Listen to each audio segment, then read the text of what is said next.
Saddest మొగుడు episode 81. అంతే కదా అంటూ భర్తతో నవ్వుతూ మాట్లాడుతూ నిద్రలోకి జారుకుంది చందన. ఇక చందన పడుకున్నాక దుప్పటి కప్పి తన నుదుటున ముద్దు పెట్టుకొని లైట్ ఆఫ్ చేసి భార్య పక్కనే పడుకున్నాడు దివిత్ కూడా. వీర్ రూమ్లో, నువ్వు మరీ అన్నయ్యని బెదిరించి ఎందుకు ఒప్పించావు అడిగింది మైథిలి భర్త వైపు చూస్తూ. ఇదిగో చందనాకి ఇండియా షిఫ్ట్ అవ్వాలనుంది, ఆంటీ అంకుల్కి కూడా షిఫ్ట్ అవ్వాలనుంది. ఇంకా నీకు అన్నయ్య, వాడికైతే ఇండియా రావడం అనేది చాలా పెద్ద థింగ్, అర్థమవుతుందా? మీ అన్నయ్యకి కూడా రావడానికి ఇష్టమే, కాకపోతే కొంచెం తడబడుతున్నాడు. అందుకే నా స్టైల్లో వాడికి చెప్పేసరికి ఓకే చెప్పాడు, అంతే.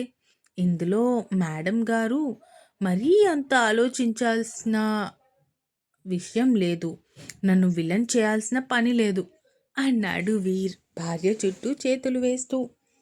నువ్వు విలన్ కాకపోతే హీరో అని నీ ఫీలింగా అడిగింది మైథిలి ఓరకంట భర్త వైపు చూస్తూ. అంటే ఏంటి, నేను విలన్ నువ్వు హీరోయినా అడిగాడు భార్య వైపు చూస్తూ. ఏమో, నేను హీరోయినో కాదో నాకు తెలీదు, కానీ నువ్వు మాత్రం ఖచ్చితంగా హీరో కాదు, విలన్వి మాత్రమే అంది మైథిలి నవ్వు ఆపుకుంటూ. ఆ మాటకి ఆమె నడుము గిచ్చుతూ దయ్యం అన్నాడు వీర్.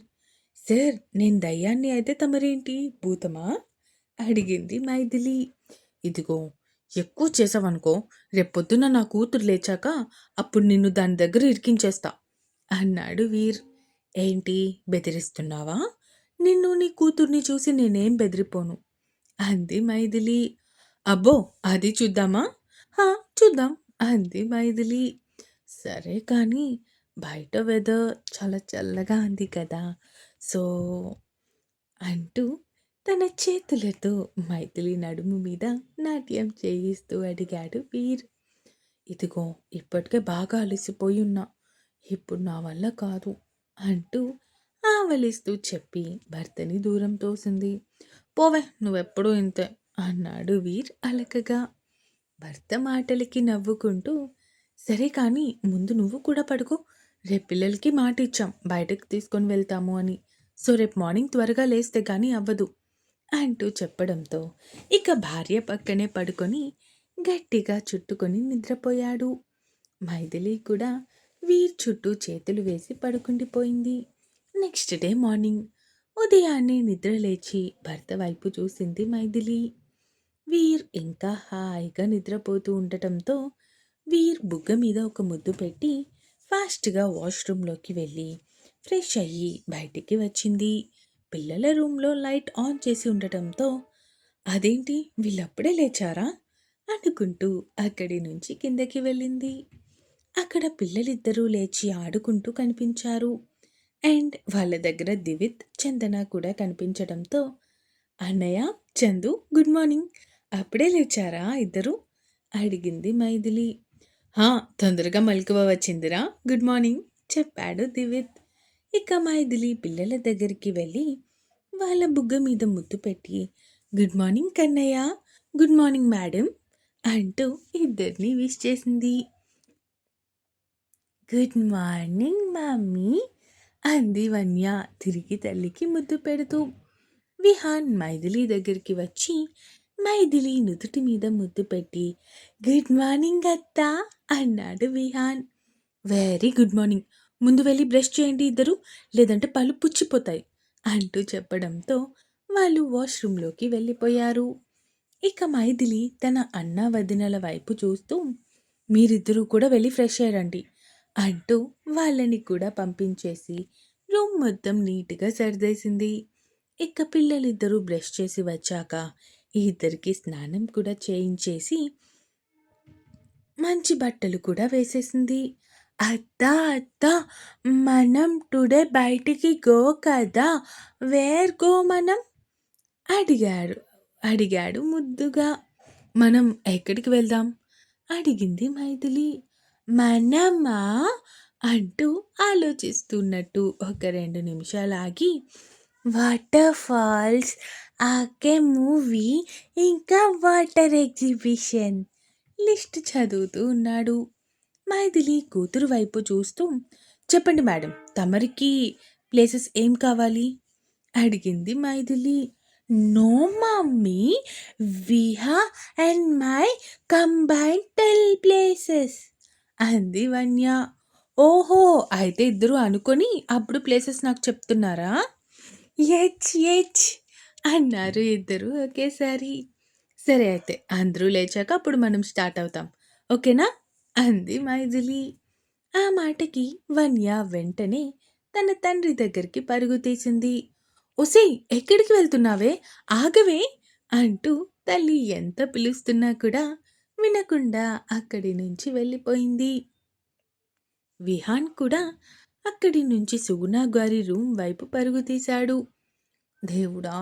వీళ్ళకేదైనా చెప్పడం తప్పైపోయింది అనుకుంటూ తల కొట్టుకుంటూ బయటికి వచ్చింది మైథిలి. ఇక్కడ తండ్రి దగ్గరికి వచ్చిన వన్యాకి అక్కడ తండ్రి హాయిగా నిద్రపోతూ కనిపించడంతో నాన్న, నాన్న యూ లే అంటూ తండ్రిని తన బుజ్జి బుజ్జి చిన్ని చిన్ని చేతులతో కొడుతూ లేపుతూ ఉంది. అబ్బా బంగారం, కొంచెం సేపు పడుకోనివ్వమ్మా డాడీని అన్నాడు వీర్ నిద్రమత్తులోనే.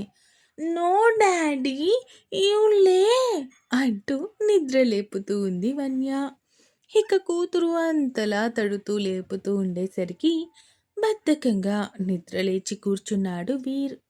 గుడ్ మార్నింగ్ బంగారం అన్నాడు వీర్ పక్కనే ఉన్న కూతురు వైపు చూస్తూ.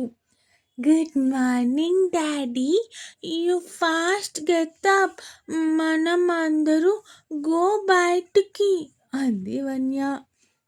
ఓకే బంగారం అంటూ పాప బుగ్గ మీద ఒక చిన్న ముద్దు ఇచ్చి అందరూ రెడీ అయిపోయారేమో చూడు అన్నాడు వీర్. మమ్మీ, నేను విహా రెడీ అయిపోయా. అత్త మాము go to ready. Viha went to అమ్మమ్మ టు లేపడం కోసం అంటూ చెప్పడంతో సరే నేను కూడా 10 మినిట్స్లో రెడీ అయిపోతా అంటూ లేచి వాష్రూమ్లోకి వెళ్ళిపోయాడు.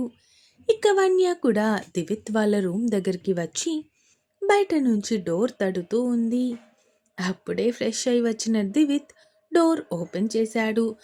మాము, నువ్వు ఇంకా రెడీ నోవా? ఫాస్ట్గా గో అంటూ చెప్పడంతో నేను డ్రెస్ వేసుకుని వచ్చేస్తే సరిపోతుంది. అక్కడ చూడు, మీ అత్త ఇందాక నాకంటే ముందు స్నానం చేసింది, ఇప్పటికి వచ్చి రెడీ అవ్వడం కంప్లీట్ అవ్వలా అన్నాడు దివిత్ కంప్లైంట్ ఇస్తూ. బంగారం, నాది 5 మినిట్స్లో అయిపోతుందిరా అంది చందన ఐలైనర్ అప్లై చేసుకుంటూ. యు బోత్ కమ్ త్వరగా అంటూ అక్కడి నుంచి వెళ్ళిపోయింది వన్య. భార్య దగ్గరికి వచ్చి తనని వెనక నుంచి హత్తుకుంటూ, ఎందుకు మేడం మళ్ళీ ఇలా ఐలైనర్లు లిప్స్టిక్లు వేసుకొని నన్ను టెంప్ట్ చేస్తున్నారు? ఎప్పుడో 5 ఇయర్స్ బ్యాక్ టెంప్ట్ అయిపోయాను, మళ్ళీ మళ్ళీ టెంప్ట్ చేయాలా అడిగాడు భార్య మెడ వంపున ముగ్గుతో రాస్తూ. ఇదిగో అంటే ఏంటి? ఇప్పుడు అసలు రెడీ అవ్వకుండా అప్పలమ్మలాగా రావాలా అడిగింది చందన. అరే అలా రమ్మని నేను చెప్తానా, కానీ మరీ ఇంతగా మొగుడి ఫీలింగ్స్తో ఆడుకోవడం మంచిది కాదమ్మాయి అన్నాడు దివిత్.